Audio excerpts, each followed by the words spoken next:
شروع اللہ کا نام لے کر جو بڑا مہربان نہایت رحم والا ہے۔ یہ لوگ کس چیز کی نسبت ایک دوسرے سے پوچھتے ہیں؟ کیا اس بڑی خبر کی نسبت جس میں یہ اختلاف کر رہے ہیں؟ دیکھو یہ انقریب جان لیں گے، پھر دیکھو یہ انقریب جان لیں گے۔ کیا ہم نے زمین کو بچھونا نہیں بنایا اور پہاڑوں کو اس کی میخیں نہیں ٹھہرایا؟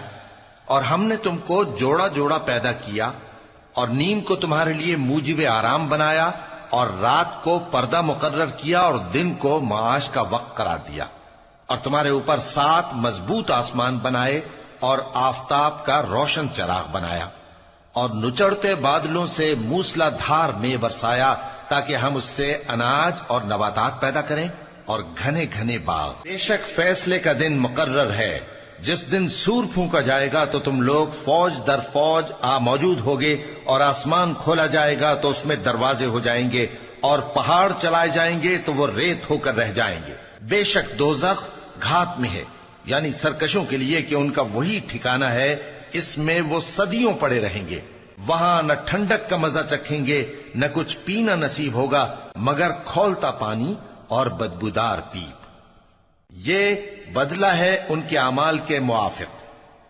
یہ لوگ حساب آخرت کی امید ہی نہیں رکھتے تھے اور ہماری آیتوں کو مسلسل جھٹلاتے رہتے تھے، اور ہم نے ہر چیز کو لکھ کر محفوظ کر رکھا ہے۔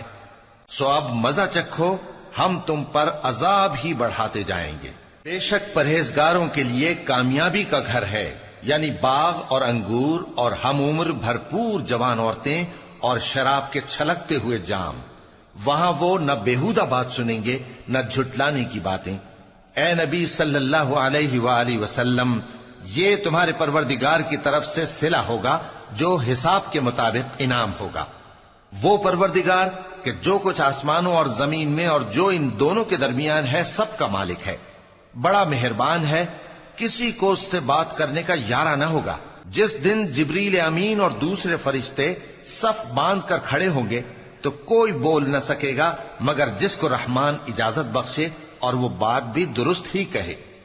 یہ دن برحق ہے، پس جو شخص چاہے اپنے پروردگار کے پاس ٹھکانہ بنا لے۔ ہم نے تم کو عذاب سے جو قریب آنے والا ہے آگاہ کر دیا ہے، جس دن ہر شخص ان اعمال کو جو اس نے آگے بھیجے ہوں گے دیکھ لے گا، اور کافر کہے گا کہ اے کاش میں مٹی ہوتا۔